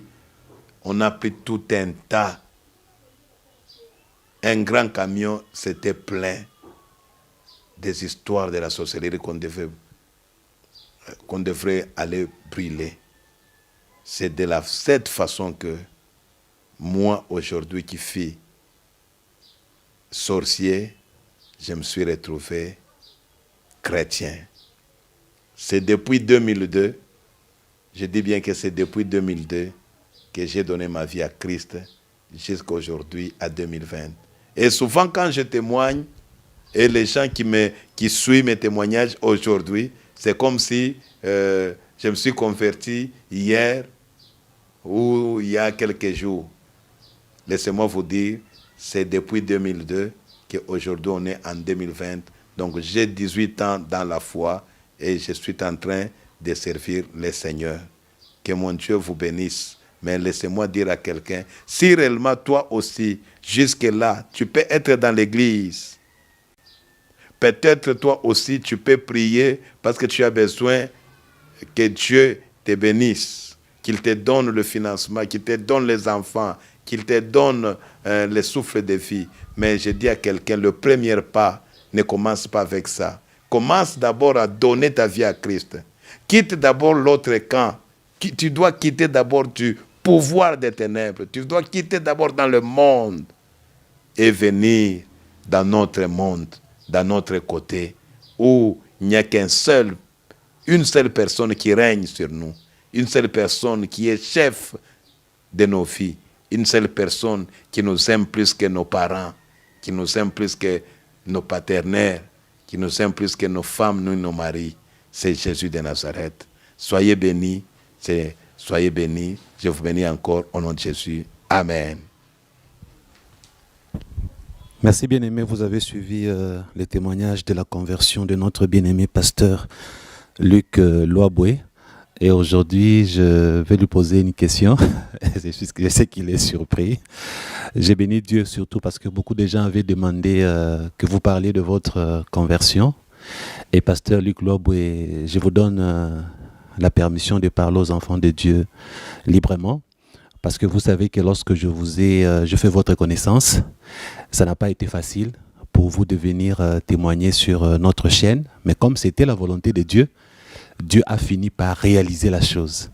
Et sans citer les noms des gens ici, parce que votre but à vous ainsi que moi, nous sommes là pour dévoiler les œuvres des ténèbres. Que ce soit les œuvres de faux pasteurs, de faux ex-satanistes, de faux apôtres, de faux prophètes. Nous sommes là contre les œuvres, mais pas contre les personnes. Et vous savez bien que vous avez failli ne pas travailler avec moi, tout simplement parce qu'il y a eu un autre ex-sataniste qui a dit des mensonges sur vous, il nous a fait croire que vous étiez un faux ex-sataniste. Alors, il ne fallait pas que vous passiez sur notre chaîne. Ça, c'est la vérité. Et d'ailleurs, au départ, j'ai cru. Et souvenez-vous, vous et nous avons commencé à enregistrer depuis le mois de mai. Si je ne me trompe pas, c'était mai, non? Juin. Depuis le mois de juin, voilà. Juin, juillet, rien n'est passé. C'est 3 mois après que vous êtes venus. Il y a même des enregistrements que nous avons faits, vous, moi, pasteur Vigneron, qui ne sont pas encore passés sur cette chaîne. Pourquoi à l'époque, j'ai cru que vous étiez réellement un faux ex-sataniste. Et qui m'avait fait croire que vous étiez un faux ex-sataniste, c'était aussi un autre ex-sataniste. Ça, c'est la vérité. Alors, ma question aujourd'hui est la suivante. Alors, vous avez remarqué, nous les pasteurs, nous travaillons avec vous, le vrai ex-sataniste. Et quand vous dévoilez les œuvres des ténèbres, nous retrouvons dedans, dans vos témoignages, il y a trop de faux pasteurs, trop de faux docteurs, trop de faux ceci, les faux prêtres. Et nous-mêmes, le pasteur, nous vous accompagnons dans ces témoignages-là. Et nous vous appuyons parce que nous savons que les œuvres du diable doivent être dévoilées. Mais la seule question que je vous pose aujourd'hui, pourquoi vous, le vrai ex-sataniste, vous n'avez pas le courage de dévoiler aussi les œuvres de faux ex-satanistes? Pourquoi ne pas aussi faire des témoignages où vous donnez les signes pour reconnaître le faux ex-sataniste? En quelque sorte, c'est comme si vous vous protégez un peu, vous vous dites, si nous dévoilons le faux ex, les signes qu'on va donner pour le faux ex, ça va se retrouver aussi chez certains vrais. Vous voyez? Et ça vous fait peur. Alors, mais c'est là vraiment ma question aujourd'hui. Pourquoi aujourd'hui les ex-satanistes sont très sensibles lorsqu'on touche les domaines de faux ex-satanistes? Et la majorité, qu'est-ce qu'ils font souvent? Ils parlent à certains chrétiens qui m'appellent. Oh, il a dit que tu es en train de l'attaquer. D'autres aussi pensent que pasteur Christian est en train d'attaquer. Un jour, je peux parler ici d'un faux ex-sataniste, je donne un signe. Je dis par exemple que non. Parmi les signes pour les reconnaître, ils ont de gros yeux. Il y en a qui vont dire, pasteur Christian est en train de citer le pasteur Luc. Vous voyez? Vous voyez un peu? Pourtant, il y a des signes, même quand on donne des signes prenons des signes de faux pasteurs, on peut retrouver que le signe d'Eda, pasteur Christian, se retrouve avec 2 signes. Ça ne fait pas de moi un faux pasteur. Pasteur Luc, vous pouvez donner des signes. On trouve vos amis ex-satanistes dans les signes que vous allez dévoiler. Ça ne fait pas d'eux non plus de faux ex. Mais les chrétiens doivent être informés. Un peu comme je lisais un bien-aimé qui disait, ah, pasteur Luc, il donne des signes. On trouve qu'il y a même des chrétiens dans les signes là. Dans les chrétiens qui ont des signes de la sorcellerie, qui sont-ils? Mais les gens doivent savoir que même parmi les chrétiens, il y a des sorciers. Il y a les sorciers conscients et les sorciers inconscients. Donc, vous voyez, pasteur Luc, Dieu merci, dans l'ensemble, les gens aiment ce travail que nous sommes en train de faire. Vous et nous, le vrai ex-sataniste et moi, le pasteur Christian, les gens aiment ce travail. La preuve, je ne vous aime pas parce que vous êtes beau, je ne vous aime pas parce que vous et moi, nous sommes nés dans la même province, mais je vous aime parce que j'ai les témoignages que vous êtes un vrai Et la preuve, 2 mois après, 3e mois, nous nous sommes mis à travailler ensemble par la volonté de Dieu et non pas par la volonté des hommes. Alors, c'était ça ma question. Pourquoi n'avez-vous pas ce courage-là de dénoncer, de donner les signes pour que le chrétien sache découvrir? Quand quelqu'un témoigne, celui-ci a fabriqué son témoignage. Parce que vous savez bien, il y a des gens qui n'ont jamais servi Satan, qui ont seulement inventé les témoignages du début à la fin. Ils se sont même permis d'inventer aussi même la conversion. Ceux qui pensent que c'est impossible, regardez le film américain. Vous avez les Hobbits, les Seigneurs des Anneaux. Donc un humain est capable de raconter toute une histoire, même de prévoir les imprévus. D'ailleurs, quand on invente une histoire, on a aussi des collaborateurs. Ils peuvent collaborer avec le faux pasteur pour que dans son témoignage, que ces faux pasteurs se présentent comme étant les pasteurs qu'il avait délivrés. Et ainsi de suite. Il y a aussi des faux ex-satanistes qui, à vrai dire, se sont convertis. Ils sont devenus de vrais chrétiens, de vrais ex-satanistes. Et après, ils sont retournés chez Satan. Vous voyez, ça c'est le 2e type. Ils sont retournés chez Satan. Le 3e type, ils n'ont jamais été chrétiens. Ils ont fait semblant de se convertir. Ils sont toujours satanistes jusqu'aujourd'hui, se faisant passer pour de faux, se faisant passer pour de vrais ex-satanistes. Et les 3 signes que j'ai donnés là, vous le savez. Pardon, les 3 catégories que je viens de donner là, vous les savez, mais vous n'en parlez pas. C'était ça ma question. Merci, homme de Dieu, pasteur Chrétien. Je vous dis d'abord merci de m'avoir accepté de passer sur votre TV. Je sais certainement quand il y avait des gens qui ont témoigné en mal pour moi, je n'étais pas chaud. Voilà. Parce que pour moi, donner un témoignage sur le média, ce n'était pas... ce n'était pas d'abord un privilège pour moi, comme si je suis en train d'attirer quelque chose, ou soit d'attirer le regard des gens vers moi. Moi, j'ai demandé au Seigneur, si tu le permets, même à l'Europe, même en France, même aux États-Unis, j'arriverai, je témoignerai, je parlerai de la part de Jésus. Parce que mes objectifs, ce n'est pas d'amener les gens vers moi, mais c'est d'amener les cœurs des gens vers Jésus-Christ. C'est pourquoi j'étais calme, je me disais, si ce n'est pas la volonté de Dieu, aujourd'hui que je travaille avec le pasteur Chrétien, ça viendra un jour quand Dieu le permettra. Gloire soit rendue à Dieu parce que je ne me suis pas défendu moi-même, je ne suis pas revenu, mais Dieu vous a convaincu vous-même de m'avoir encore cherché pour que nous donnions ces témoignages. En tout cas, homme de Dieu, c'est vraiment déplorable. J'ai des larmes aux yeux quand on parle des ex-satanistes. En gros, je dois dire la vérité. Comme on fait devant le parquet de la justice, quand quelqu'un doit parler, on dit que rien que la vérité, je jure de dire que la vérité. Pasteur Chrétien, je vous dis, beaucoup de témoignages, à 75% sont faux. À 75% sont faux. Pour les Français, 75%. Pour les Français, 75% sont faux. Pourquoi je dis ça? C'est à connaissance de cause. Moi, j'étais un sorcier. J'ai participé dans la convention du diable. J'étais un sorcier volant. J'étais un marabout. Parce qu'il y a des choses qu'on raconte. Moi, en tant qu'un marabout, parce qu'un marabout, c'est un faiseur de sorciers. Voilà. Vrai pratiquant, c'était vous. Un vrai pratiquant, c'est un marabout. Je suis connu dans ma ville. Quand on parle au Katanga, dans la République démocratique du Congo, au Katanga, on me connaît officiellement que j'étais un marabout, comme on connaît d'autres catcheurs qui étaient et dans ces domaines. Mais la plupart des gens qui témoignent, ils n'ont jamais été connus officiellement. Voilà. La première des choses. Ils se sont fait eux-mêmes que j'étais sorcier. Comme c'est dans un monde que personne ne peut pas vérifier, ça devient un peu compliqué. Et de deux, vous allez remarquer, quand vous demandez à quelqu'un, il a donné sa vie à Christ comment, même comme le Seigneur s'est rencontré avec moi dans l'espace, mais il devrait me donner des orientations où aller. Bien sûr. Ça, c'est Amen. Parce que même l'apôtre Paul, il était seul, il s'est croisé avec le Seigneur Jésus-Christ, mais on lui a donné les orientations où aller, va voir Ananias. Voilà. Ananias devrait prier pour que les écailles tombent. Voilà. Mais vous allez remarquer, les bien-aimés qui se disent, ils sont convertis, ils étaient des satanistes, aujourd'hui ils servent le Seigneur. Ils n'ont pas de père spirituel. C'est parmi des signes que vous cherchez, parce que quelqu'un qui ne veut pas être sous l'autorité d'un encadreur spirituel, ça devient grave. Tu pries où? Qui est ton encadreur spirituel? Tu pries où? Qui est ton encadreur spirituel? Et qui t'a fait pasteur? Qui t'a fait pasteur? Tu peux avoir un appel, mais tu dois passer par la consécration. Il faut qu'il y ait toujours des personnes, les aînés spirituels, qui ont déclaré que maintenant tu mérites d'être pasteur. Paul était parti voir Pierre et les apôtres. Oui, avec eux 14 jours. 14 jours. Et moi, je vous dis, j'ai donné ma vie à Christ en 2002.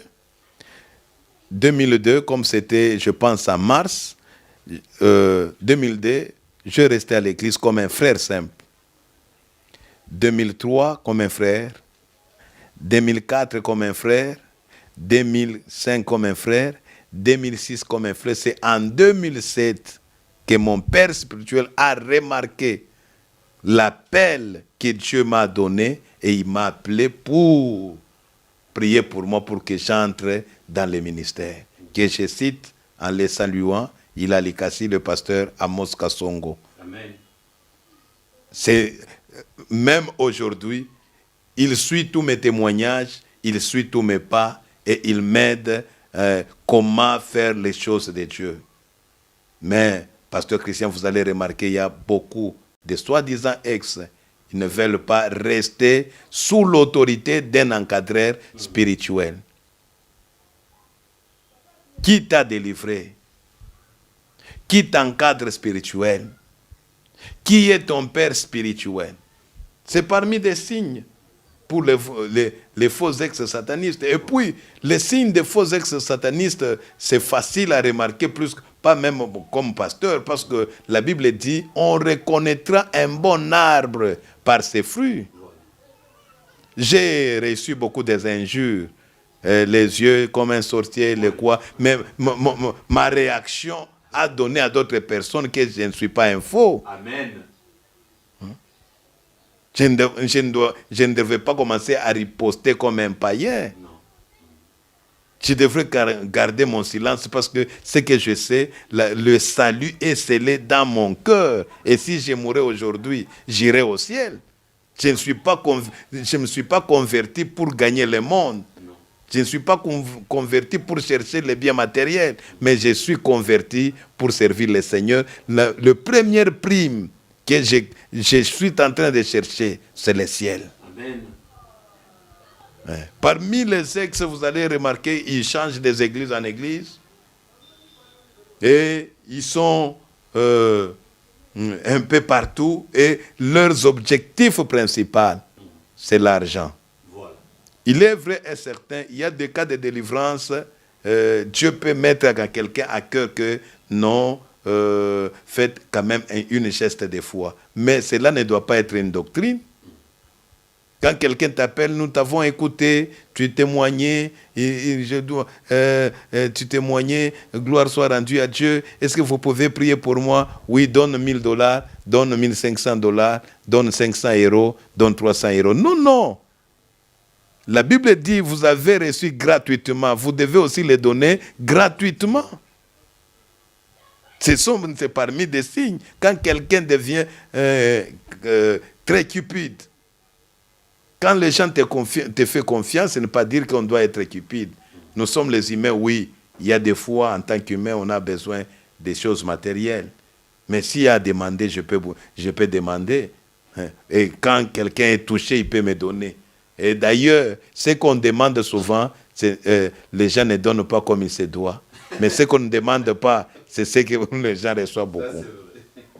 Alors, je pense que l'homme de Dieu, je suis vraiment touché et moi-même, j'ai les larmes aux yeux parce que notre d'abord réputation n'est pas bonne, pas en général.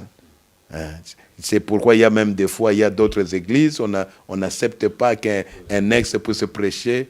Il y a des églises qui m'ont accepté, c'est après avoir vérifié. Non, non, parmi ces gens-là, il y a tel. Et surtout, je me suis contenté à regarder qu'au Seigneur. Amen. Non, laissez-moi dire à beaucoup de gens, vous aimez beaucoup de témoignages, c'est bien. Vous aimez beaucoup de suivre les ex-satanistes, surtout à l'étranger, c'est bien. Mais laissez-moi vous dire, ce qui est plus mieux, c'est de connaître la parole de Dieu. Amen. C'est-à-dire, il y a des choses que nous vous racontons. Par exemple, je viens de parler de ma conversion. Les histoires, je fais qui? J'ai entré dans les eaux, j'ai entré dans le ventre d'un dragon. J'ai fait ceci. Et on m'a enterré. Mais après avoir écouté toutes ces choses que Pasteur Luc est entré, par exemple, dans le ventre d'un dragon, ça te donne quoi?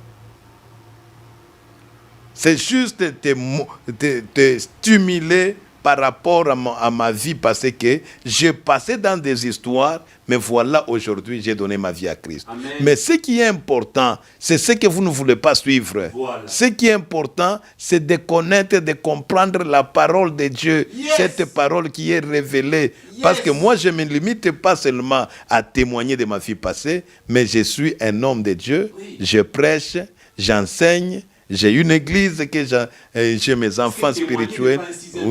Oui, témoigner n'est pas. Besoin de Jésus. Voilà. C'est un peu ça, homme de Dieu.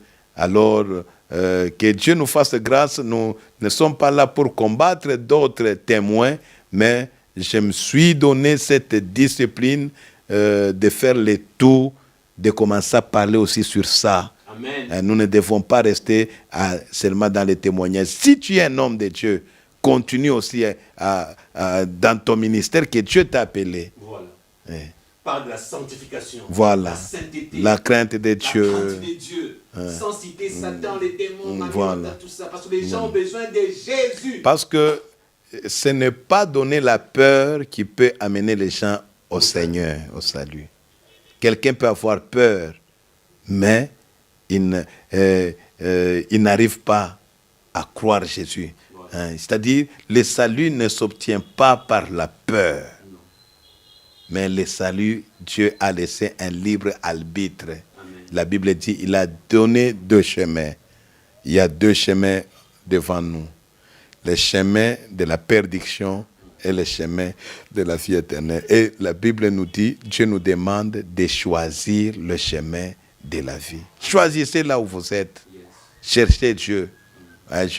Je vous dis, la Bible dit que tous, si vous me cherchez de tout votre cœur, yes. Vous allez me trouver. Amen. Je pense qu'en gros, j'ai répondu à la question de notre pasteur Christian, que nous saluons en passant parce que ce sont nos aînés dans la foi. Amen. Nous devons aussi accepter les droits d'aînesse. Moi, j'ai commencé le ministère en 2007, mais eux,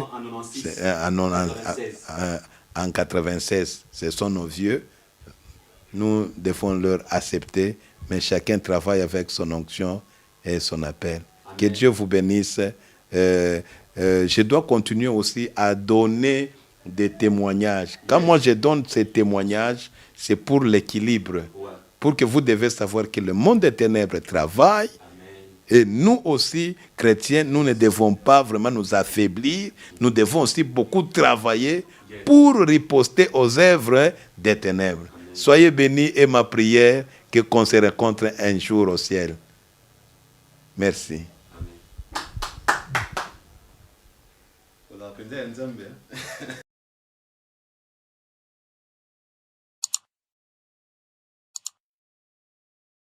Merci beaucoup au bien-aimé Luc Loaboué pour son témoignage, pour tout ce qu'il vient de nous révéler.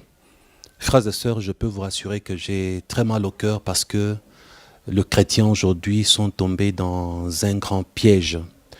Et nous avons aidé beaucoup de chrétiens en dévoilant le signe pour reconnaître le faux pasteur. L'heure est venue qu'on dévoile aussi les signes pour connaître et reconnaître le faux ex-sataniste, parce que aujourd'hui ils font énormément de dégâts. Et c'est d'ailleurs comme vous avez entendu tout à l'heure, parce que quand j'en parle sans preuve, nombreux ne croient pas. Cette fois-ci, j'ai posé la question au pasteur Luc pour que vous puissiez l'écouter vous-même avec vos oreilles. Il m'a été recommandé par les pasteurs, mon ami, pasteur Viniero Malo. J'avais accepté le pasteur Luc qu'il vienne témoigner. Et ensuite, un ex-sataniste du Congo, de la République démocratique du Congo, parce qu'ici, nous en avons plus de 20. Vous nous voyez avec quelques-uns en public, mais c'est que vous ne savez pas. Il y en a d'autres qui sont sur d'autres chaînes, qui ne sont pas sur ma chaîne, que nous connaissons en privé, que nous côtoyons en privé. Alors l'un d'eux, en tout cas, qui est parmi les plus grands ex-satanistes de notre pays, a eu à me dire que le pasteur Luc était un faux ex-sataniste. Au départ, je l'ai cru. Et après, quand je fais mes enquêtes, j'ai fouillé, j'ai vérifié, j'ai découvert que c'était lui qui était un faux ex-sataniste. Alors aujourd'hui, comme nous vous avons dit, nous ne sommes pas là pour donner le nom, mais nous donnons le signe et nous dénonçons les œuvres. Quelqu'un a écrit dans un commentaire en disant que le signe pour reconnaître le faux ex-sataniste, c'est lorsque on ne connaît pas comment ils se sont convertis, on ne connaît pas l'église où ils sont partis pour leur conversion, on n'a aucune preuve de leur repentance. Frères et sœurs, ça aussi c'est un piège, parce que le faux ex-sataniste ont fait de sorte que le signe ne montre pas qu'ils sont faux. Parce que Satan n'est pas bête. Satan est très malin. D'ailleurs, j'aimerais vous dire une chose. Dans les témoignages des faux ex-satanistes, tout n'est pas faux. Souvenez-vous de Satan. Satan est venu vers Ève avec la vérité. Voici la vérité. Dieu sait que le jour où vous en mangerez, vous connaîtrez le bien et le mal, vous deviendrez comme des dieux. Dieu lui-même, il connaît le bien, il connaît le mal. Vous aussi, en mangeant ces fruits, vous serez comme Dieu. Et ça, c'était la vérité. Satan n'avait pas menti sur cet aspect. Alors maintenant, écoutez-moi bien. Lorsque la vérité est utilisée pour mentir, pour induire en erreur, par ruse, pour éloigner les gens de la vérité qui est la parole de Dieu, en ces moments-là, cette vérité utilisée pour vous détourner de Dieu, la Bible l'appelle tout simplement mensonge. Donc, dans ce que Satan avait dit à Ève, il y avait la vérité, mais c'était une vérité utilisée pour détourner, pour égarer l'homme et la femme. Et c'est ce qui s'est passé. Voilà pourquoi la Bible dit que Satan, c'est un menteur depuis le commencement. Même s'il y avait la vérité dans ses propos, ce n'est plus une vérité. Donc, une demi-vérité avec une vérité utilisée pour détourner est un mensonge. Le faux ex-sataniste, dans leur témoignage, il y a des choses vraies. Des choses que si vous vérifiez, elles seront vraies. Les faux ex-satanistes vont vous montrer, entre guillemets, leur soi-disant père spirituel, mère spirituelle, les églises où ils se sont convertis. Vous aurez toutes ces preuves.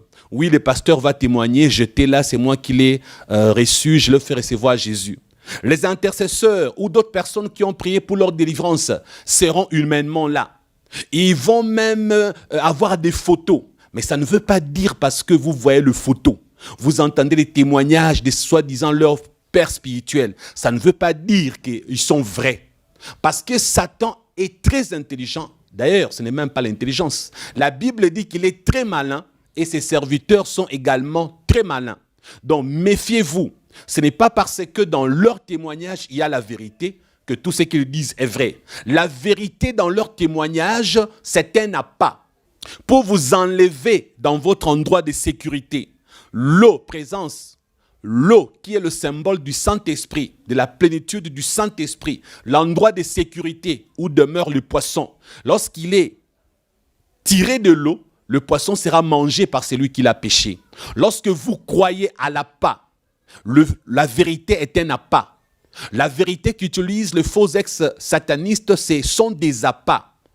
Je bénis Dieu parce qu'un ex-sataniste qui est vrai, parmi les signes qu'il m'a donnés en privé, il m'a donné aussi le signe de ceux qui vous disent qu'ils étaient des démons, qu'ils ont exercé la fonction des démons lorsqu'ils étaient chez Satan.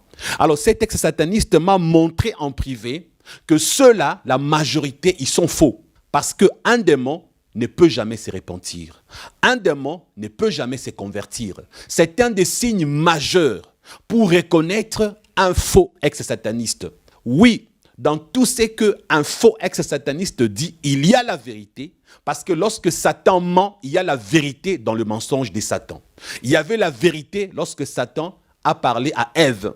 Mais la vérité de faux ex-satanistes, c'est ça le piège, c'est ça la pas, pour que vous pensiez qu'ils sont vrais. Ève a cru que Satan était vrai. Ève est tombée dans le piège. Vous aussi, vous tombez dans le piège parce que dans leur témoignage, avec toute leur révélation, il y a tellement de choses vraies. D'ailleurs, parmi des choses qu'ils dévoilent, il y a d'autres ex-satanistes qui dévoilent la même chose que eux. Vous dites d'ailleurs, lui il en parle, l'autre aussi avait parlé de ça. Le pasteur Luc Lueb vous a donné quelques signes. Moi, je vous ajoute aussi un autre signe. Lorsque vous voyez un ex-sataniste vous parler qu'il était un démon, méfiez-vous. La majorité de ceux-là qui ont été des démons sont de faux ex-satanistes. J'ai dit la majorité. D'ailleurs, souvenez-vous, Jésus a présenté Judas en disant que l'un de vous est un démon. Regardez ce que Judas a fait. Lui qui avait fait les miracles, lui qui connaissait Dieu, lui qui savait que Jésus pardonne, que Dieu est un Dieu d'amour. Et au lieu de se repentir après avoir péché, il a préféré se suicider parce qu'il était un démon. Parce que quand l'esprit d'un humain est assimilé à un démon, quand l'esprit d'un humain a été modifié par Satan, il devient démon. Cet humain, désormais, il est comme un démon. C'est vraiment compliqué pour sa conversion. Dans la majorité de ceux qui ont dit qu'ils étaient des démons, c'est un signe que la majorité, ils sont des faux ex-satanistes. Je n'ai pas dit tous, j'ai dit la majorité. Et souvenez-vous, d'ailleurs, moi je vous disais que dans leur témoignage, je prends 10%, 90% je mets dans la poubelle. Mais j'ai béni Dieu, parce que le pasteur Luc a dit que 75% de tous les témoignages que vous écoutez, surtout ceux de l'étranger, ils ne savent pas que 75% c'est du n'importe quoi. Oui, regardez Hollywood. Nous avons des grands réalisateurs. Regardez Peter Jackson. Regardez James Cameron. Vous avez aujourd'hui l'histoire des Terminator. On ne cesse d'imaginer la suite et la continuité. Vous avez les Hobbits. Vous avez les Seigneurs des Anneaux. Vous avez Harry Potter. Tous ces films où on imagine, c'est tellement cohérent. C'est tellement précis. Oui, l'homme a de l'imagination. Les satanistes, les réalisateurs satanistes, ils savent créer des histoires. Un faux ex-sataniste va te créer un témoignage avec des vérités dedans. C'est ça la pas, c'est ça les pièges. Et ils ont de l'imagination. Ils peuvent même témoigner pendant 10 ans sans se contredire. Ce n'est pas parce qu'ils ne se contredisent pas qu'ils sont vrais. Ce n'est pas parce que le même témoignage revient que c'est vrai. Mais si vous trouvez le signe chez ces faux ex-satanistes, vous restez accroché à eux. C'est parce que dans le monde des ténèbres, on vous a déjà emprisonné. Votre esprit est en prison. Vous êtes désormais habité par un esprit mauvais qui vous aveugle, qui vous maintient esclave dans une prison spirituelle pour que vous ne croyez pas que nous vous disons vrai. Quel intérêt avons-nous de vous mentir? Combien d'argent vous allez nous donner? Quel intérêt avons-nous de vous dire du n'importe quoi? Frères et sœurs, surtout vous qui êtes à l'étranger, vous ne pouvez pas vérifier tout ce que vous écoutez. Vous ne pouvez pas vérifier tout ce que vous entendez. Par exemple, pour les ex-satanistes congolais, moi je suis sur place au pays. J'ai eu le temps d'enquêter sur Luc Luabwe. J'ai eu le temps de vérifier sur l'autre qui me disait que Luc était faux. En étant sur place, je peux me déplacer jusque chez eux à la maison. Je peux aller jusque dans leur province. J'ai tellement de preuves sur place. Mais vous, que connaissez-vous? Rien. Tout ce que vous connaissez, c'est qu'ils ont dit. Tout ce que vous savez, c'est qu'ils témoignent. Mais vous pensez que dans ce qu'ils témoignent, comme il y a la vérité, ils sont vrais. Oui, Satan aussi dit la vérité. Chez Satan, il n'y a pas que le mensonge. Même lorsque Satan dit la vérité, la Bible dit que sa vérité est un mensonge. Parce qu'une vérité utilisée pour tromper est un mensonge. Frères et sœurs, il y a beaucoup de signes. Parmi les signes majeurs il y a aussi ces ex-satanistes qui témoignent, qui retémoignent, qui retémoignent, qui retémoignent, qui retémoignent. Alors que témoigner n'est pas un ministère. Nous n'avons que 5 ministères. Eux, ils ont inventé et créé un 6e ministère qui consiste à témoigner. Pourquoi s'accrochent-ils au témoignage? Parce qu'ils savent que c'est ça la pas. C'est ça la part. Vous aimez tellement les témoignages. Alors ils sont obligés de faire des mises à jour dans leurs témoignages, d'ajouter, d'enrichir pour bien vous épater. Vous pensez qu'ils reviennent dessus parce qu'ils n'ont pas tout dit. Vous pensez qu'ils reviennent dessus parce qu'ils veulent encore ressortir d'autres aspects. Ils inventent, ils fabriquent. Ça sera toujours cohérent parce qu'ils ne sont pas bêtes. Ça sera toujours cohérent parce qu'ils ont l'esprit de Satan. Ça sera toujours cohérent parce que Satan est rusé. Il est malin. Il a fait tomber Ève et Adam. Ils étaient saints, Ève et Adam. Mais Satan les a fait. Satan les a eus dans leur sainteté. Satan a fait tomber l'homme le plus sage de l'univers, qui s'appelait Salomon. Malgré sa sagesse et son intelligence hors du commun, il a été aussi l'homme le plus sage du monde, mais aussi l'homme le plus fou, parce qu'il est le seul à avoir épousé officiellement 300 femmes et avoir eu 700 concubines. Oui, frères et sœurs, c'est ça Satan. Il a fait tomber Salomon dans la hauteur de sa sagesse, dans la grandeur de son élévation. Il a fait tomber Salomon. Oui, c'est encore Satan qui a fait tomber Samson, l'homme le plus fort du monde, qui a révélé son secret à une femme. Satan, c'est un grand menteur. Il a 7000 ans d'expérience dans la destruction. Vous n'êtes que de chrétiens qui n'avaient même pas beaucoup de maturité, qui ne lisaient même pas votre Bible. Et vous pensez comprendre, vous croyez avoir de la jugeote nécessaire pour ne pas tomber dans le piège de faux ex-satanistes. Vous vous trompez. La majorité sont tombés. Ils ont été séduits par la vérité contenue dans le faux témoignage. Parce que chez le faux, il y a aussi le vrai. Il y a beaucoup de signes que nous allons vous dévoiler très prochainement. Même un faux ex-sataniste vous présentera sa mère spirituelle, son père spirituel, l'endroit de sa conversion, le photo de sa délivrance. Parce qu'ils font ça pour vous faire croire qu'ils sont vrais. Oui, un témoignage peut être inventé du début à la fin. La preuve, demandez à James Cameron. Il nous a raconté toute une histoire avec les Terminators. Demandez à Peter Jackson. Il a lu un livre, La Terre du Milieu. On parle des Hobbits. On parle... Bref, vous connaissez que l'imagination de l'homme n'a pas de limite. Alors, il y a aussi de faux témoignages, bien travaillés, bien inventés. Mais nous qui avons le Saint-Esprit, nous qui avons la connaissance, même lorsqu'au début on nous a un peu trompés, après nous trouvons, non, ça c'est faux. Oui, un homme de Dieu peut être menti et trompé, mais il ne restera pas par terre. Parce qu'avec le Saint-Esprit, tu finiras par voir que ça c'était faux, que ça c'était vrai. Parce que la révélation est progressive. Les pasteurs chrétiens, tu peux me mentir aujourd'hui. Demain, je saurai que tu avais menti. Le vrai chrétien, mentez-le aujourd'hui. Demain, ils sauront que vous mentez. Mais sauf ceux qui sont esclaves de Satan. Ils sont dans les prisons spirituelles. Ils vont demeurer là-bas. Les saluts étant individuels. Si vous voulez croire à 100%, tous les témoignages que vous avez sur YouTube, que vous écoutez dans le monde entier, croyez, lorsque vous irez dans le feu, vous ne serez pas avec moi, vous ne serez pas avec le pasteur Luc. Nous avons sonné la sonnette d'alarme. Je prépare un enseignement sur ça. Le faux ex-sataniste, les signes pour les reconnaître. Dès que je vais terminer avec cet enseignement-là, je vais l'enregistrer et je mettrai cet enseignement en ligne. Et vous allez comprendre comment découvrir, comment voir, comment identifier le faux ex-sataniste. C'est un prochain enseignement que je suis en train de préparer. Il y a 2 ex-satanistes qui m'ont donné aussi des signes que j'ai complétés aux signes que moi-même j'ai. Et lorsque je serai prêt, je vais mettre cet enseignement en ligne. Accrochez-vous à Jésus-Christ qui ne vous mentira jamais parce que seul Jésus peut sauver. La parole de Dieu est la seule vérité 100% non falsifiée. Il n'existe aucune vérité 100% dans les témoignages des ex-satanistes. Moi, je vous ai dit que je prends 10%.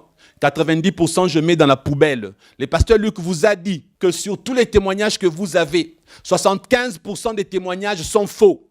Il y a 25% de vérité. Alors faites demandez au Saint-Esprit de vous aider pour comprendre que la vérité n'est que dans la Bible. Je répète, même chez les vrais ex-satanistes, la vérité 100% n'existe pas. Le pasteur Luc témoigne, ce sont des choses qu'il a vues chez Satan. Il a vécu ça chez Satan. C'est la vérité parce qu'il a vécu et il a vu. Mais Satan a aussi beaucoup menti, le pasteur Luc. C'est pourquoi il lui faut aussi lire la parole de Dieu, entrer dans la profondeur des Saintes Écritures pour avoir la connaissance, et lorsqu'il va témoigner, il saura, ici Satan m'avait menti, ça c'est faux, il faut que je fasse attention lorsque je vais témoigner. Mais d'autres ex-satanistes, ils ont gobé, ils ont cru à 100%, ils viennent vous balancer, ça vous étonne. Vous êtes émerveillés. C'est comme un film de science-fiction. C'est un joli film d'horreur. Mais entre-temps, c'est votre esprit qui est en prison. Entre-temps, c'est votre éternité que vous avez vendue. Réfléchissez un peu. On vous ment. Vous ne réalisez même pas qu'on vous ment. Si le pasteur Christian vous dit, ici sur YouTube, j'ai prêché le monde entier. J'ai gagné 1 800 000 personnes à Jésus-Christ. Ai-je une machine à compter? Comment est-ce que je sais que j'ai gagné 1 800 000 personnes à Jésus-Christ?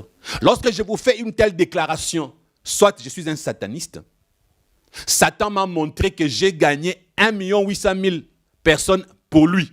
Ils sont perdus, ils sont emprisonnés. Mais moi, je vais vous faire croire que non, je les ai gagnés pour Christ. Parce que je n'ai pas une machine à compter. Les hommes ne réfléchissent plus. On vous donne certains chiffres sans vérification. Est-ce qu'un humain peut connaître sur YouTube combien de gens qui ont donné leur vie à Christ? Est-ce qu'un humain peut vous dire qu'il connaît le nombre exact des gens qui se sont convertis, alors que ce sont des personnes virtuelles, alors qu'on ne peut pas aller savoir qui a cru, qui n'a pas cru? Même si je prends mon stylo avec papier, je commence à vous appeler au téléphone. Comment je peux atteindre 1 800 000 personnes pour savoir qui se sont convertis? Bien des fois, il y a des chiffres fantaisistes, il y a des signes pour reconnaître les faux ex-satanistes par leurs œuvres, mais vous êtes tellement aveuglés que vous ne voyez pas la vérité. Certains ex-satanistes vous disent que le produit pour éclaircir, c'est satanique.